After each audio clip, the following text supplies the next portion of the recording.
So we look at a function where my fs is of the form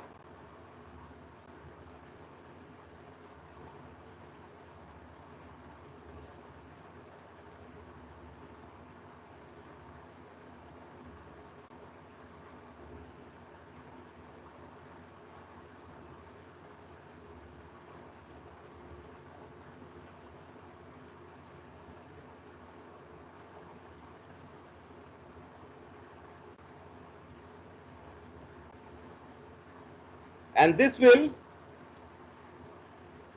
when we do our tweaking, this will come out as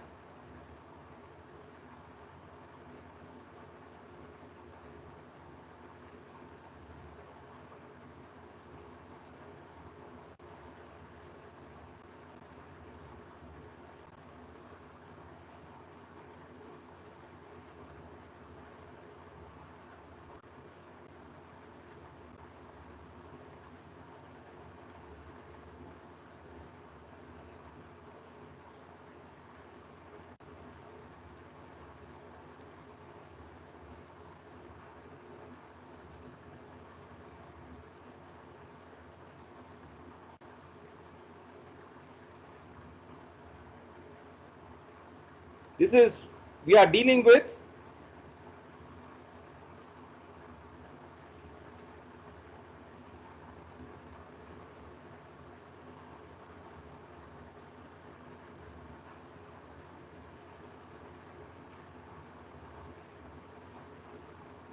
so you might wish to on your own try to see what that factor that we talked about, s square plus s plus 2, what it will boil down to, and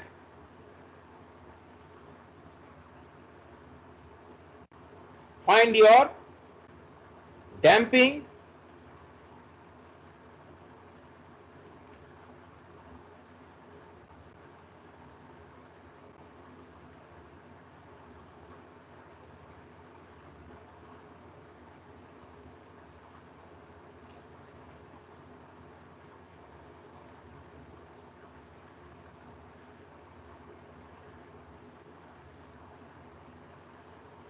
and your omega 0. So you see why I called this 2 as something akin to resonance. And oh yes, you must have, I think you can now intuitively figure out why we call that omega 0 as a break point, a break frequency, because that is where there is a break in the curve.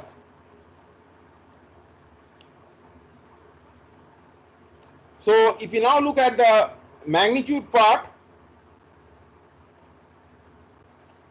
of fj omega,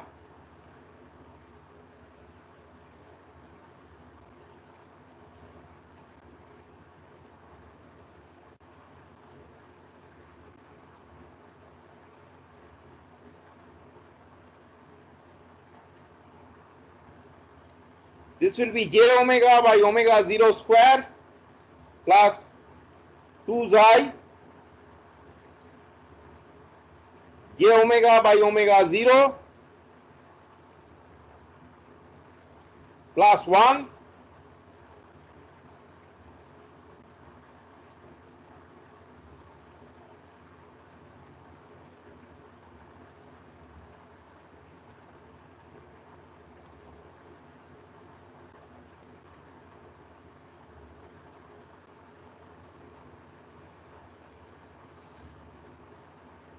and this will become 1 minus omega by omega 0 whole square, the real part, plus j times 2 xi omega by omega 0 as the imaginary part, and hence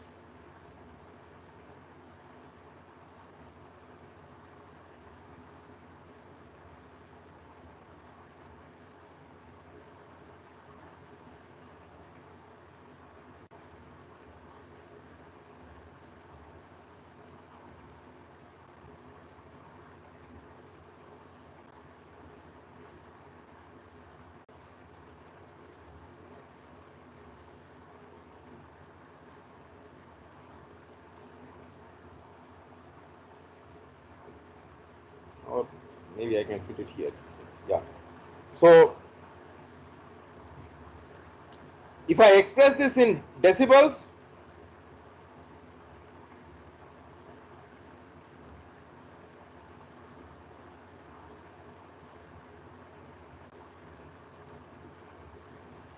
this will simply be minus 20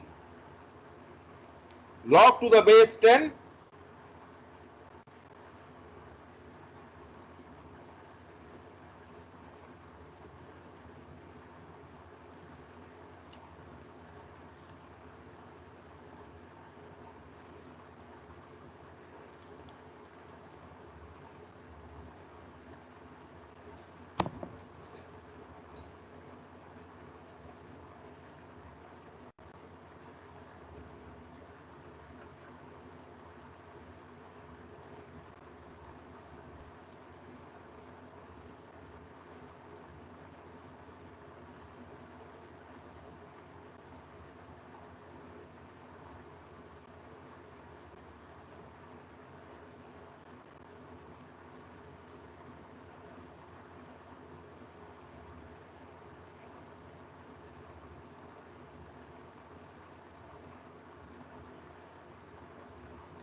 So once again we'll study the three cases.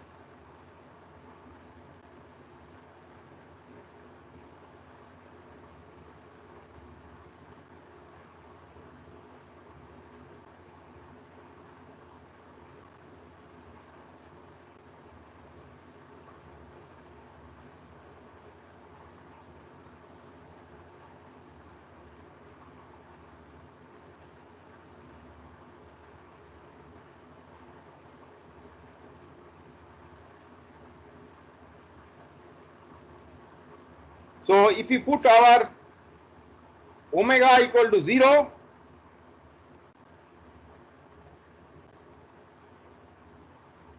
then this will simply be minus 20 log to the base 10 of 1 equal to 0 as before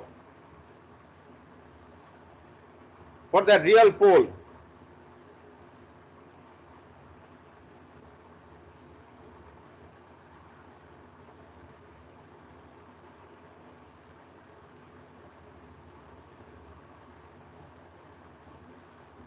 High frequency,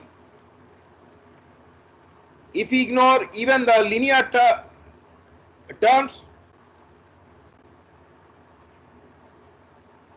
oh, okay, there's a mistake here, sorry, this will be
so this remains unaffected, but this part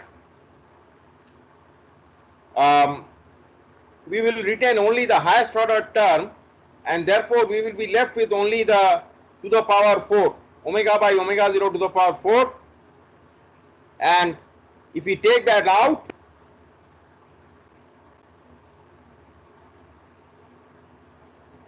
because remembering that there is a square root also, so it will be omega by omega 0 to the power 4 square root, and we will be getting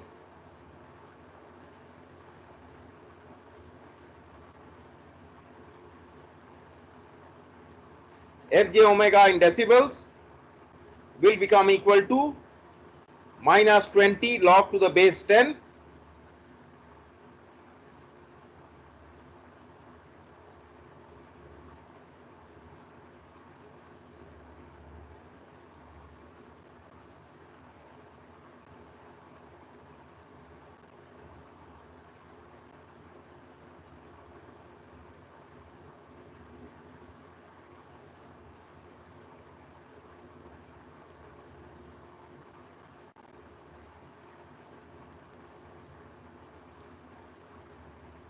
and at break frequency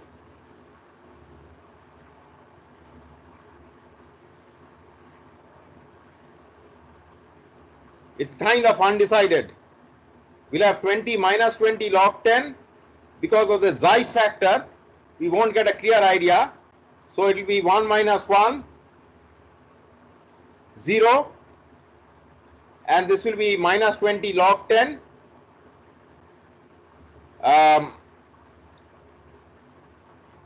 2 xi omega by omega 0 square.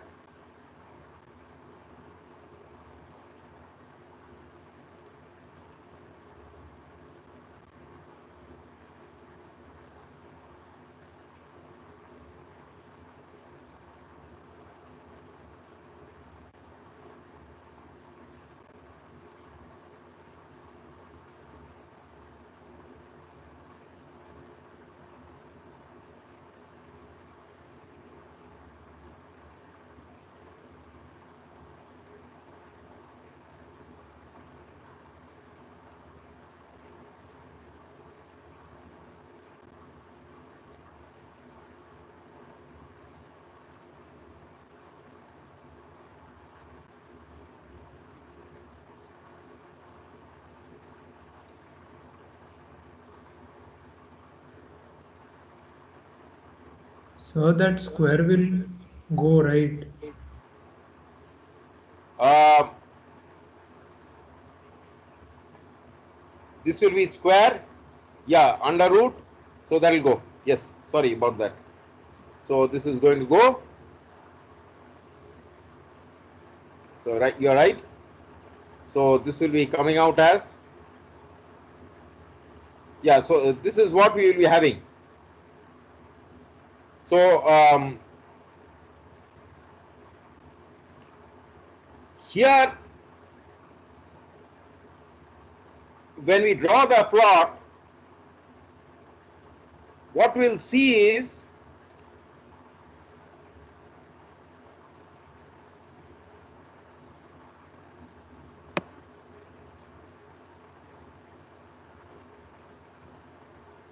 we'll have the 0 dB line, and as we go towards infinity, towards minus infinity, frequency wise, we are going to have a line like this,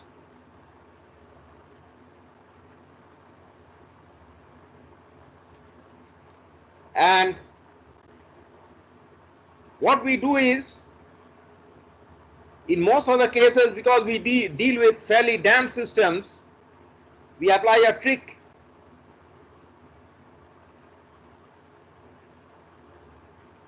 We do have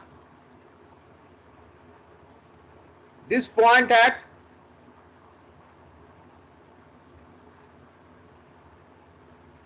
omega 0 as before, and this time, as I said, that we will be having a line with a slope of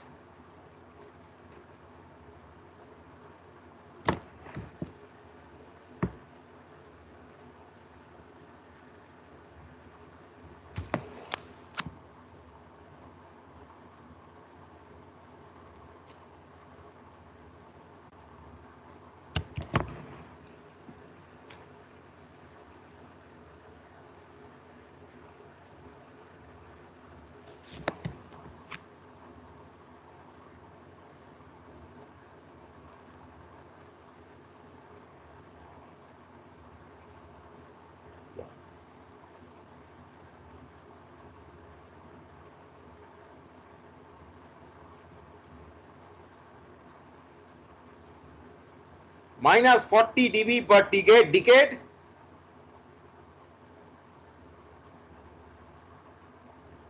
and we'll again do an approximation out here. What we do is, for most cases, we can get a good enough approximation if we put in, for underdamped cases,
only if xi is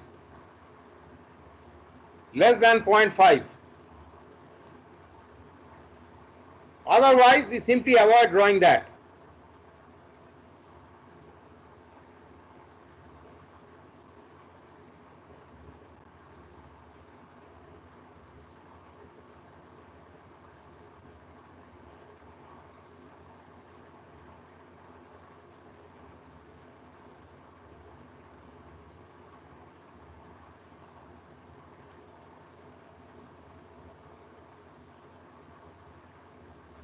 If you are looking at the face,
and this will become, the 1 will contribute 0, and here you will have minus, and if we simplify this,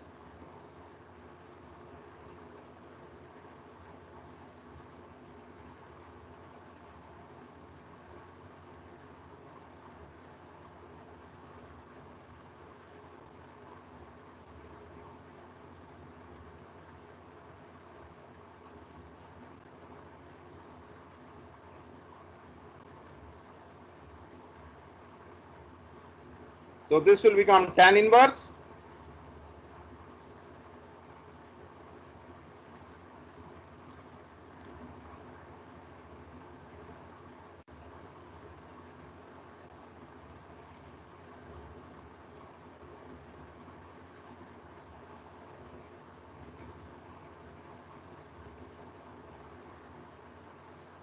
So let's go through our usual round of 3 cases.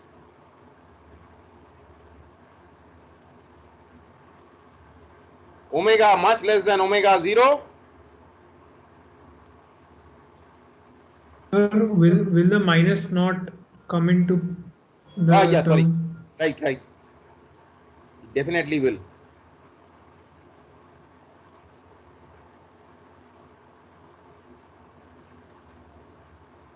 So this will become approximately minus tan inverse. The 1 will dominate,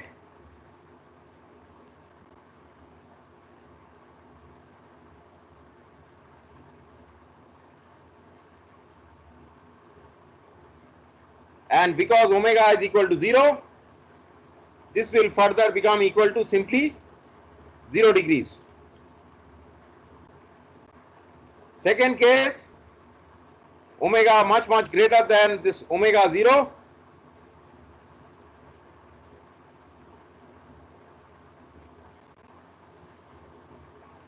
This is far easier.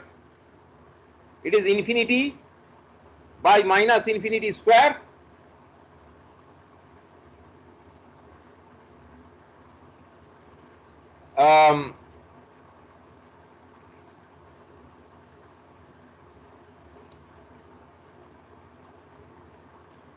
So this will come out as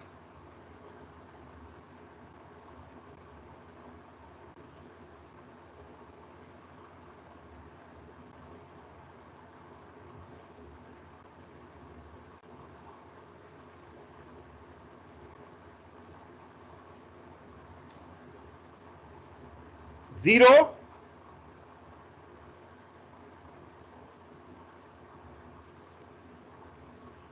but it will be of the form actually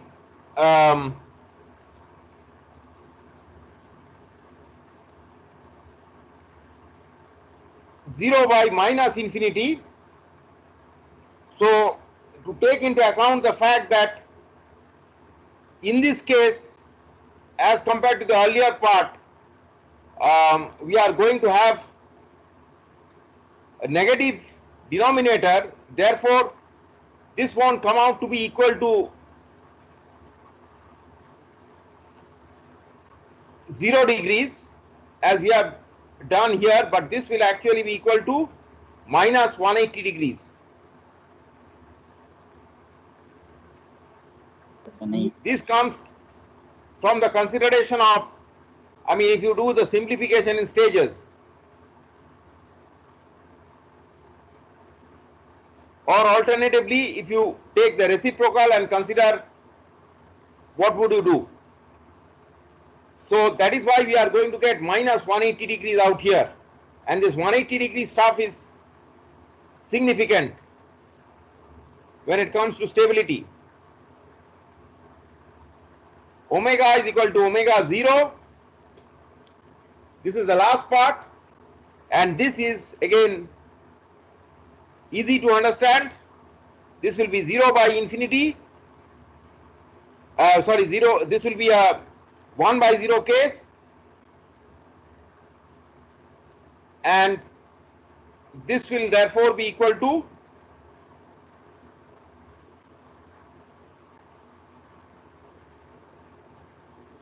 minus 90 degrees straight away. So as you can see, once again for the phase plot, we can approximate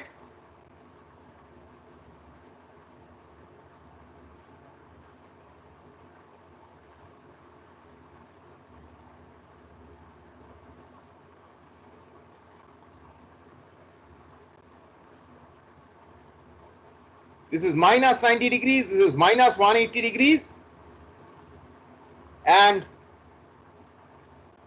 if this is a point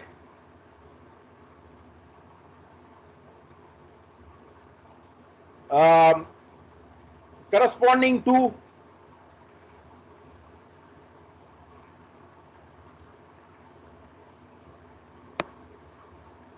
omega 0, and this, remember, this is in log scale.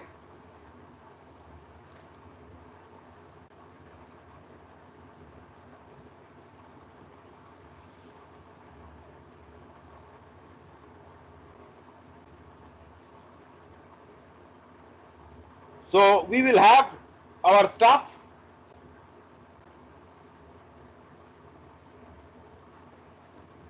again looking something like this, but in place of 90, it will be from 0 to minus 90, it will now be from 0 to minus 180, rather like that of a repeated real pole. But when we do this approximation, in this case, the standard is to take this as, we earlier took this as omega 0 by 10. Now it will be omega 0 by 10 to the power xi divided by, and this point will be omega 0 into 10 to the power xi. These are kind of approximations. The actual curve differs. Actual curve will look something like this.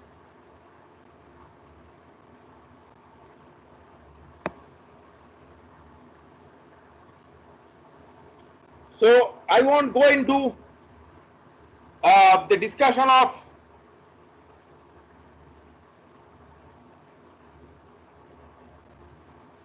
complex conjugate zeros.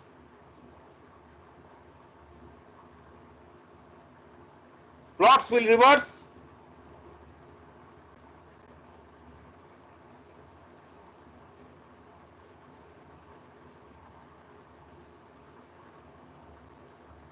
about the x-axis in both the cases.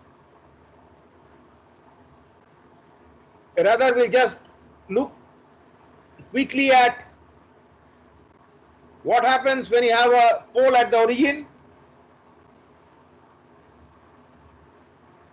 This you should be able to figure out.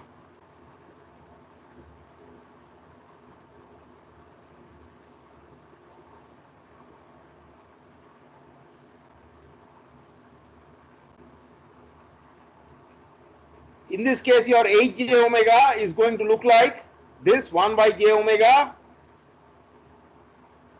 equal to minus j by omega, and sorry, f.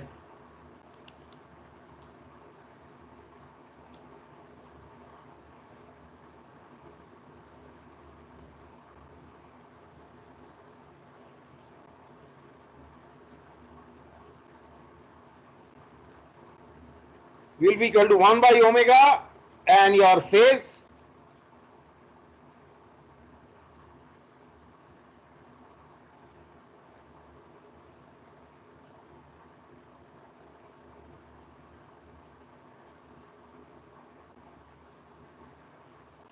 so what is this going to be?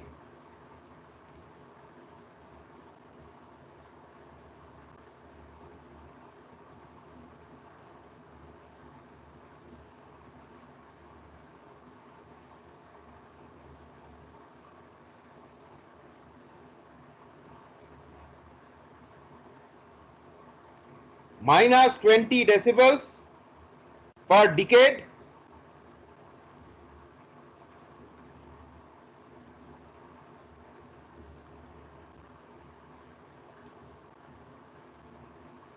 passing through what you may call as origin in the log-log plot, 0 dB,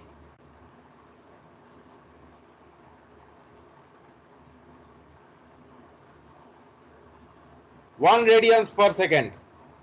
It will pass through this point, and phase will be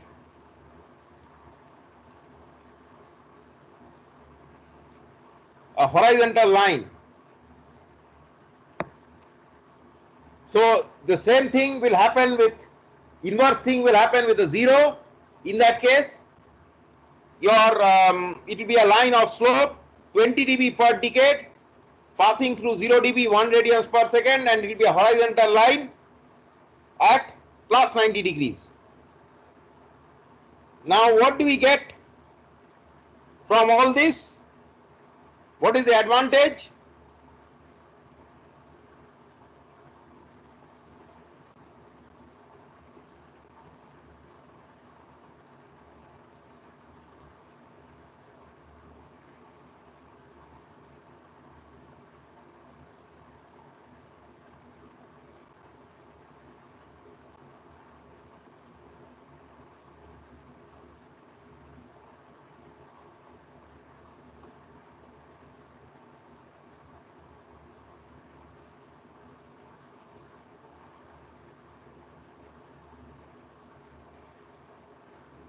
And simply add them up.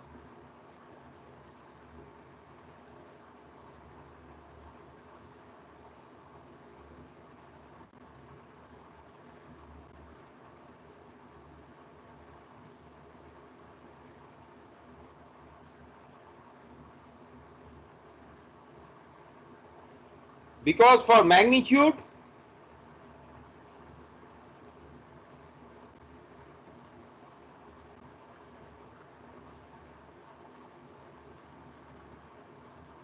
we are using log of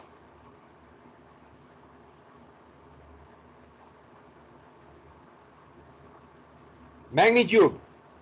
So products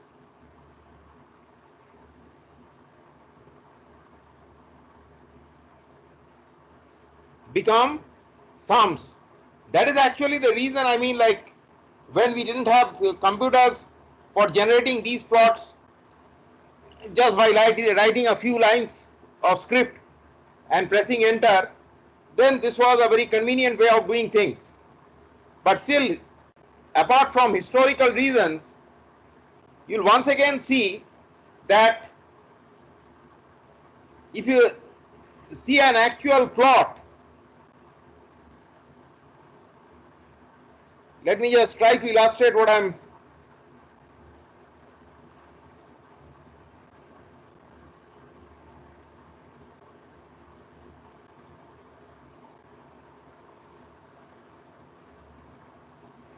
Just a moment.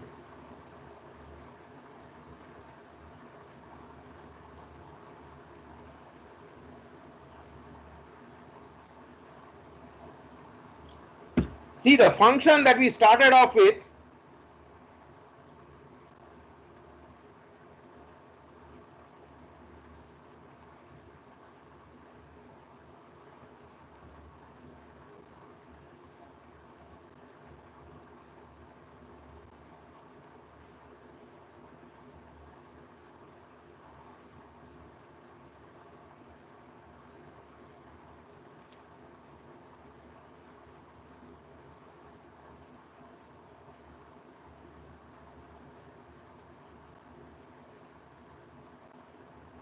its actual plot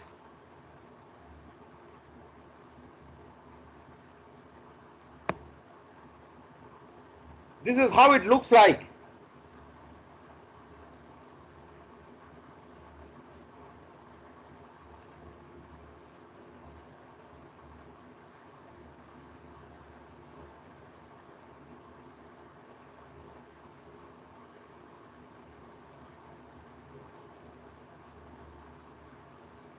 With this being minus 20 dB, this is the 0 dB part, and this is minus 40. So you see, we can kind of guess by looking at this that what are the possibilities for this kind of a plot. With some experience, you can figure out what causes this component, what causes this component, and what causes this component. There is, for instance, 0 to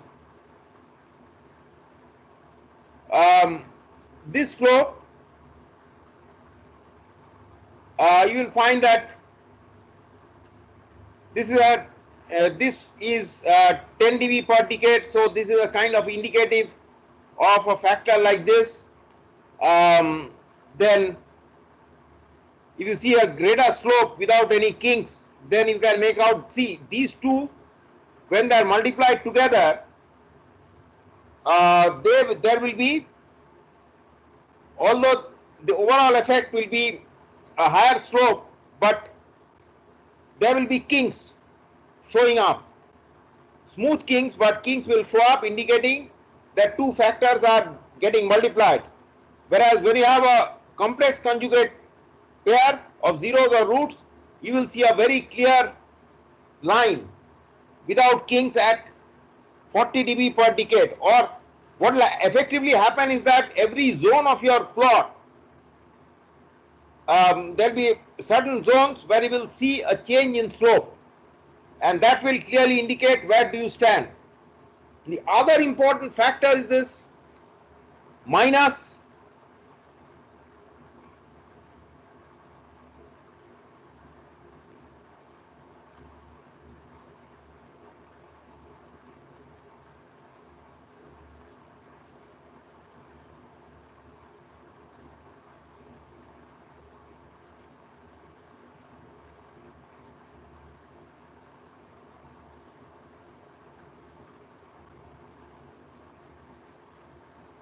this one, for instance, for this plot will be looking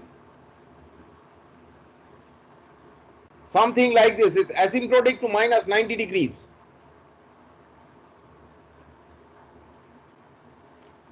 Now I will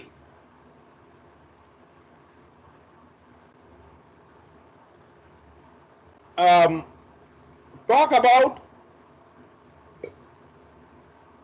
this Nyquist criteria again,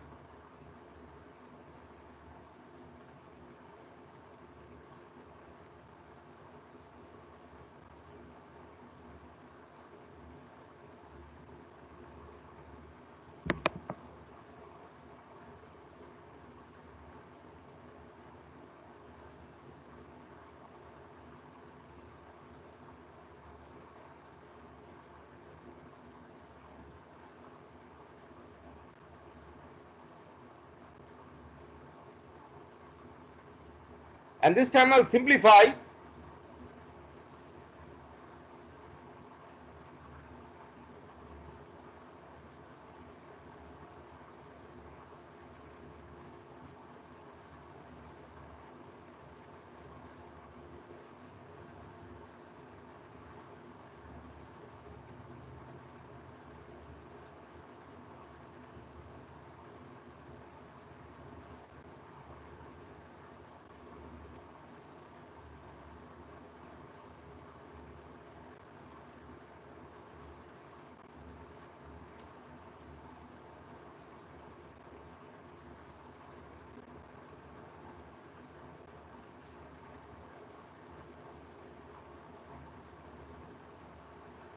On the left side,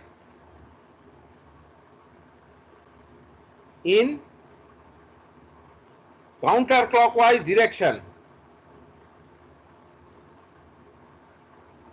That means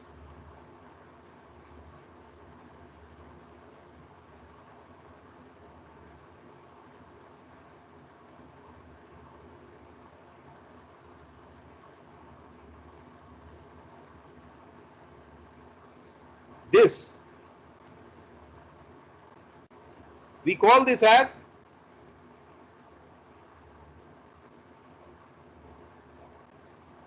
positive traversal.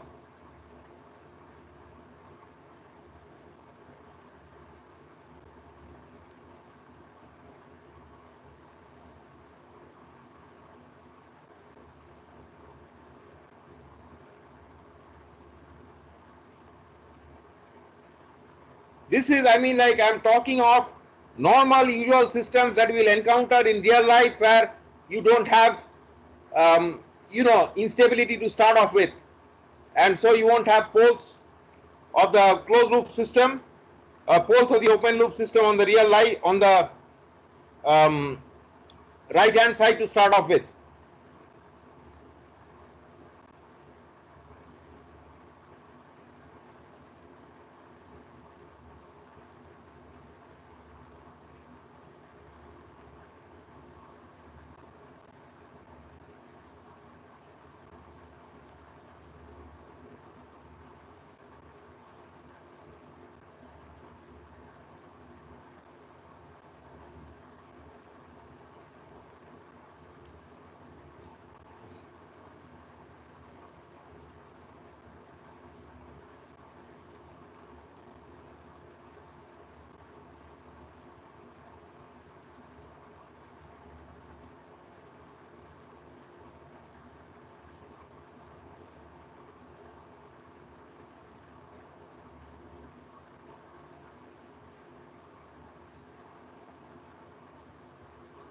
In clockwise direction, this is called negative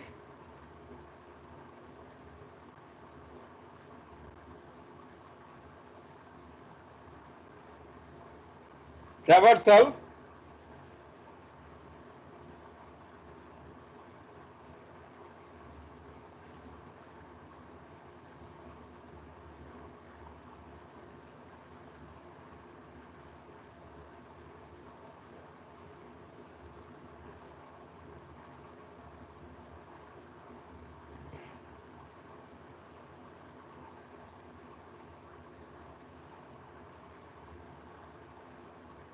So the criteria can be expressed as net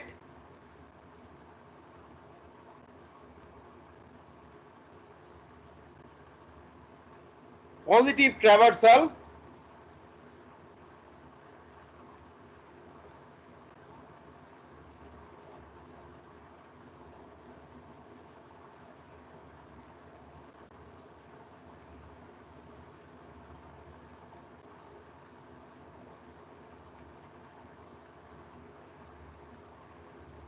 is P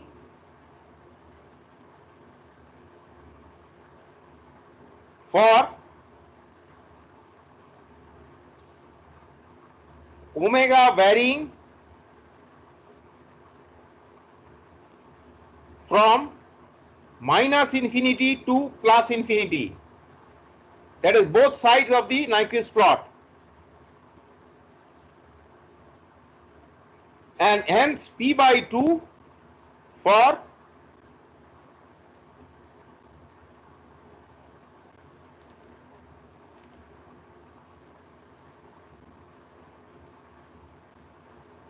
omega varying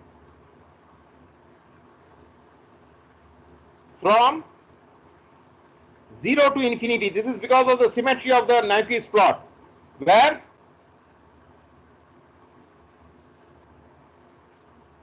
P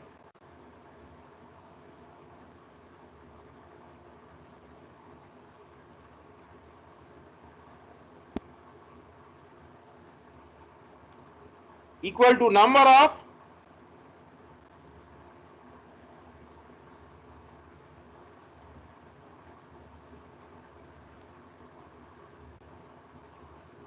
poles of GSHS, that is the number of zeros of 1 plus GSHS,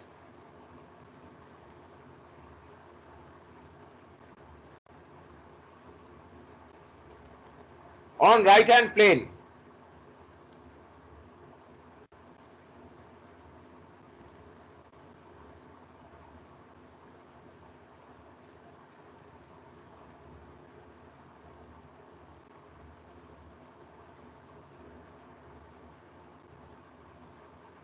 And in case of Nyquist,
and when phase plot likewise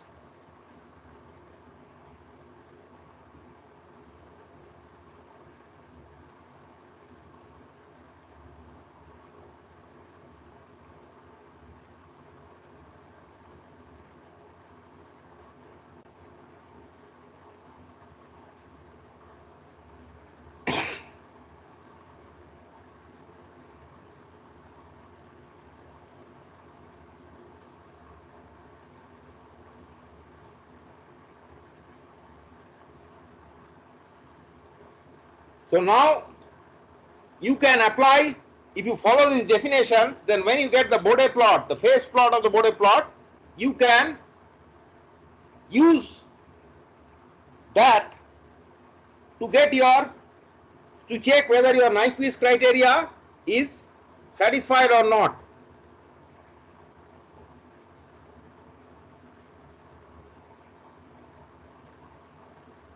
And I have already talked about the other part, that is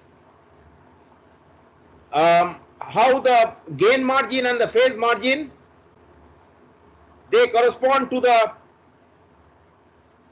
for Nyquist,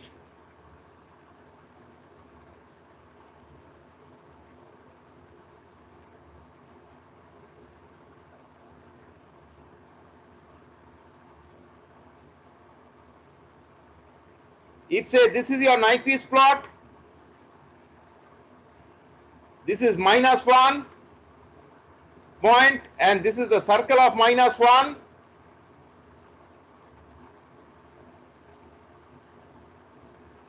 This is the intersection.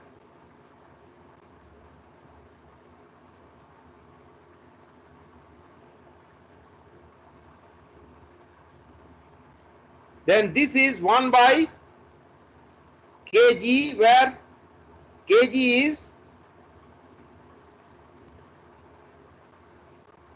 gain margin normally given in decibels, and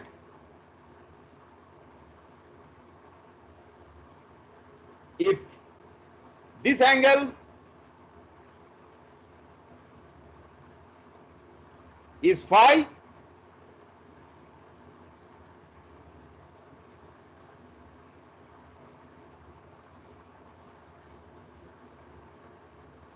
then this angle is going to be your critical gamma.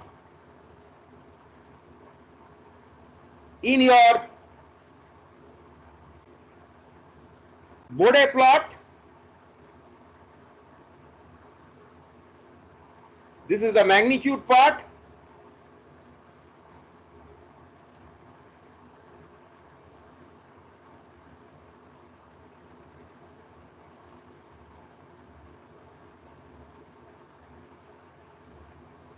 and this is your phase part. So for magnitude part, this is the 0 dB line, and on the phase plot, this is your -180 degrees line. So let us say I get a plot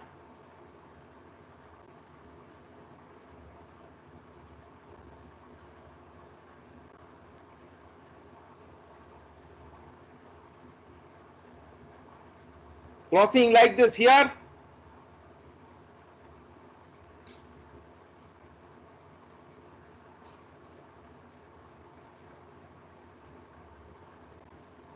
and my corresponding phase plot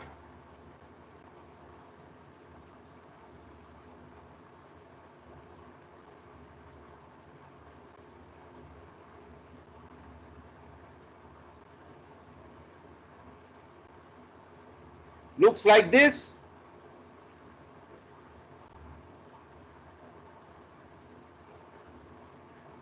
And crosses 180 out here.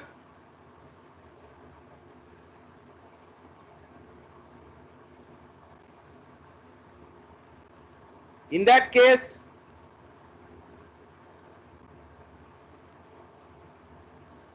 this is my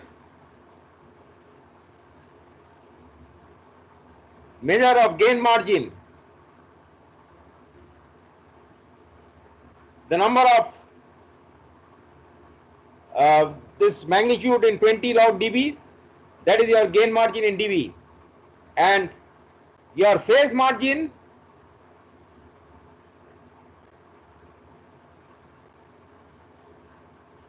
is likewise this. And if you consider the geometry of this, this will be kind of easy to understand that we are looking at where it crosses has a magnitude -1. Magnitude -1 corresponds to 0 dB. You are looking at a phase. Where is it crossing the imaginary axis? This corresponds to 180 degrees. So we are looking at the -180 degrees crossing out here. So this kind of concludes whatever lectures that I will be giving. And further to this, I'll be providing a few handouts to you. Okay, this is for your personal reading, because